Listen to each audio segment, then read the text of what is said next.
As we're all well aware, some of the most popular content on this channel ends up being things like critiques of films and games and whatnot for their historical accuracy, and more often than not, it borders on, to be kind, I'll say the petty and the pedantic as far as, just how specific I like to get with some of these errors. And naturally, while this certainly appeals to a fairly wide audience, and a lot of people seem to enjoy that sort of complaining content, a number of other people tend to get fairly testy whenever I target what happens to be one of their favorite forms of media, especially that Black Sails video. A lot of people got very, shall we say, cross at my insulting their favorite television program. But I'd like to offer something of an explanation as to why I make content like that, and what value I think it actually does have beyond just being petty. Because, indeed, while it is simply a work of fiction, I think that these sorts of overly specific videos can actually bear some fairly decent fruits.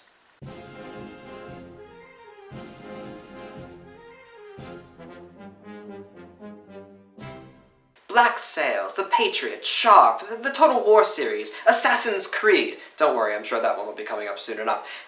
These are all works of fiction, or at the very least they're dramatizations and over-exaggerations of historical settings and context to provide entertainment for the masses. They're not meant, as so very many people have pointed out to me, to be documentaries. They're not meant to be completely historically accurate, and a lot of times these sorts of programs keep on going back and forth a lot. Oh well, I'm going to continue with that. A lot of times these programs will suffer from budgetary problems, like in Richard Sharp and whatnot. And these all sort of play into these various historical inaccuracies, which I've discussed on the channel in the past. So why exactly do I make a 9-minute video or some such going after, in an episode of Sharp, the fact that they're not actually carrying real muskets?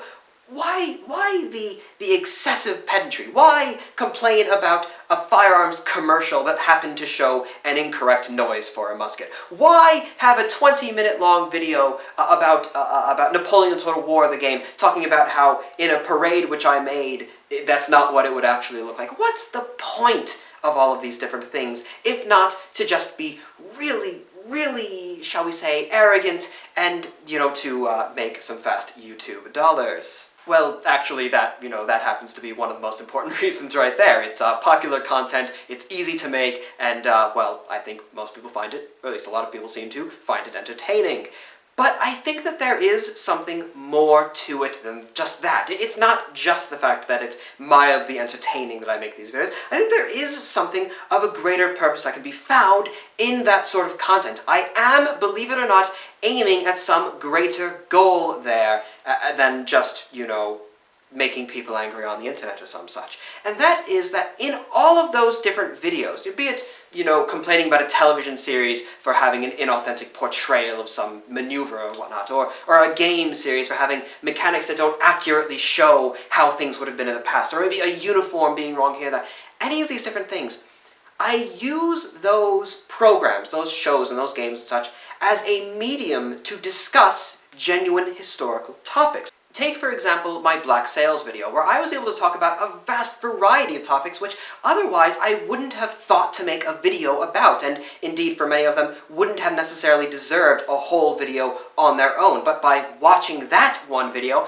you're able to learn all these different little historic facts. Everything from, the transition in the British Army from the doglock to the flintlock, and the time period that you can expect to see that change. The bit about commands and, preparatory words of command and executing words of command, to the front, march, and that bit. There was the bit about when smoke grenades were invented. All of these different little things which I was able to mention, which don't necessarily deserve or warrant a video on their own, and which I wouldn't have thought to talk about in any other context, except for the fact that it was a blatant error, it was a lack, or it was wanting in a scene that we were watching. Not only is it a more entertaining way to learn about these sorts of things, but honestly it provides an excuse to talk about them. So that's the second reason why I like to make those sorts of videos. It provides a cheap, quick little excuse to talk about a wide variety of historic topics in a fun and, entertaining fashion. But the third reason, I think, is by far the most important one as to why I like to make those sorts of critiquing videos. And the third reason actually comes, I think, from one of the most common complaints I also get on those videos, where people will sit down and they'll say, Brandon, it's a TV show. Who cares? Or Brandon, it's not a documentary. Calm down. It's a game. It's meant to be fun. As long as you're having fun, that's the only thing that really matters, is if you're having fun watching the show or playing the game or what have you. It doesn't matter if it's historically accurate. Nobody expects it to be historically accurate. And that, my friends, is where I say you're wrong. Not only, of course, do I assert in all ways, and this will probably be a video in the future as well, that fact is always cooler than fiction, but also it matters because, well, people assume that it's accurate, whether or not they really want to, or whether or not they're aware that they're doing it. I think when the majority of people watch a television show like Black Sails, well, odds are they're not an expert in early 18th century British and Spanish maritime and military history. If someone's watching Sharp, odds are, and especially considering some of the people that I've spoken to, odds are they're not an expert in Napoleonic history. If they're watching The Patriot, they're not an expert. The majority of people, the wide audience of people that are consuming these bits of media, these non-niche bits of media, they're not experts in the field. And when they consume a particular piece of media, whether they want it to or not, it will affect, it will change, it will alter the way that they perceive that time period. Think about it this way. How many people, okay, this may be a really bad example, but I have run into quite a few people now who are quite convinced that they are experts on titles and medieval terminology, like, oh, well, he's a count of this, and oh, this one is your grace, this one's your lordship, all these different things. And how were they so sure that they're experts on these things? Because they play Crusader Kings 2, and because they watch Game of Thrones. Say, oh no, your grace only ever applies to kings and queens. Or does it? Because it doesn't only apply to kings and queens, as I found out when I actually did some research into the title, because I had also kind of assumed, like, oh, I think that's like a royalty title or something like that, because I had only ever been introduced to the title, yeah, in those media outlets. And when I had to actually look it up because I was, talking to someone about the topic, I found, oh, no, I think it was actually, it's a title that I think can be used for dukes and duchesses as well, but that's beside the point. People will be introduced to these topics. They'll be introduced to, say, British military history in Africa through Zulu. They'll be introduced to linear tactics through Sharp. And the first time you see something like that, it will leave an imprint. It will leave a mark on your mind as to that's the way that things work. That's how things work.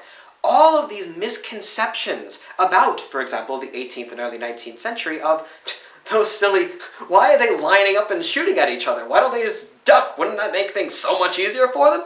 All of those sorts of misconceptions, I am sure, come from these sorts of media outlets which don't actually consider the actual history that they're trying to portray. They just put it out there according to whatever assumption the writers are making, and people look at that and they look at that as being the history. It's not just fiction. It's not just entertainment. It's not just a story. Every bit of media that we consume about a particular time period affects and changes the way that we perceive that time period. And history is not just a little bubble that can be studied that doesn't have an impact on everything that happens around it. Of course, it bleeds into, this is another video topic as well, but suffice to say, it bleeds into everyday action quite a great deal, especially when it comes to, very big ticket items like politics. And if we can look at the past and we can assume based on what we have seen in movies that, oh, well, yeah, people back then, oh, they were all racist, or oh, they were all stupid, or they were all this, they were all that, they were all something or other. If we can make such blatant, broad, and inaccurate generalizations about the past, I think we can make the same generalizations about today. It's for this reason that I care so much about these little mindless, non-essential details in films, because everything that you see in a movie will change the way that you understand a time period, whether you want it or not. And while sure, something like, the button on somebody's coat being a slightly wrong design, or the shade of red on their coat being a little bit off, little things like this, it's not really going to have a massive, cataclysmic impact on how people perceive the past. But it does contribute, at least ever so slightly, towards a false impression of reality. That is what anything set in an historical context is, whether it be something silly like Black Sails, or whether it be something that's directly saying this is the Napoleonic Wars, for example, be something like Sharpe. No matter what the inaccuracy is, it contributes towards a particular view, a particular vision, a particular image in our minds of the past, which is, in that sense, wrong. It's a false vision of humanity and human history. You know, now, whenever I think of Captain Phillips, whenever I think of the pirate who captured him, I'm not thinking of the actual people. Someone says Captain Phillips, I think of Tom Hanks. Someone says Mousse, whatever his name was, odds are I don't know who they're talking about, but they say the pirate from Captain Phillips, I think of the Somalian actor, not the actual Somalian man who's now serving 33 years in prison, if he's even serving 33 years in prison. I don't know, I just saw it on the movie. I've long said that the most important thing for any film set in an historical setting isn't so much that they get every single little thing correct, because, yeah, sure, I'll take, a little issue with if they get a button wrong, or, oh, look, you can see the bayonets are wibbling and wobbling there because they're actually made of rubber. Films are beholden to financial concerns, and time concerns, and health and safety concerns. So I don't expect them to actually thrust into each other with real bayonets so we can see what an actual bayonet wound looks like, and, oh, there's a little bit too much blood and I'm going to take... No, these are little problems, and sure, it can contribute to that false vision of history, but that isn't the most important thing. And that's why, of course, whenever I'm looking at films like The Charge of the Light Brigade or Waterloo, or these, really good historic films, I won't concern myself as much, at least not in a serious fashion, with those little minor problems. I'll only ever mention them, to poke fun or to maybe teach a little historic fact that you may not have known otherwise. But I think the most important thing with a historical film is that not that it gets the little things correct, but that it respects the history that it's telling. Another way to look at it might be to say that if a film isn't completely accurate, it should strive to be completely authentic. It's an authentic film if it respects the history that it's telling. If it portrays soldiers in a realistic fashion, not a cookie-cutter, caricatured sort of archetype for the bad guys or the good guys or what have you, as we have in The Patriot, for example. If it treats them like real people, if it treats the people at the top not as all bumbling buffoons, not a single English officer, I think in the entire show of Sharpe is competent for the entire thing, but if it portrays them as, people with reasons behind their inadequacies and their heroisms and their flaws and their virtues. And most importantly, if it understands that every single person which is being portrayed in this film was once an actual person. Well, okay, not necessarily, you could have a fictional character in the past, but they're representing people who really lived. They're representing individuals who struggled in the same way that you and I struggle, and, much, much worse, even more so throughout their daily lives, especially, of course, when it comes to, we're talking about, military history and the soldiery. These are real experiences, even if not real people, real experiences which were had, and that must be respected. And it's for this reason that I can't just watch a movie like The Patriot or Black Sails and think to myself, oh, well, it's just a movie. I mean, sure, they're portraying a whole bunch of people acting like morons and getting slaughtered for it mercilessly, but it's only a movie. And it's for that reason why I make these sorts of videos. Because of my deeply held belief that no, it's never just a movie. It's a vision of the past. And as a vision of the past, it's a vision of humanity, and it matters a great deal. Until the next time, my dear viewer, I am and I shall remain your most humble and obedient of servants.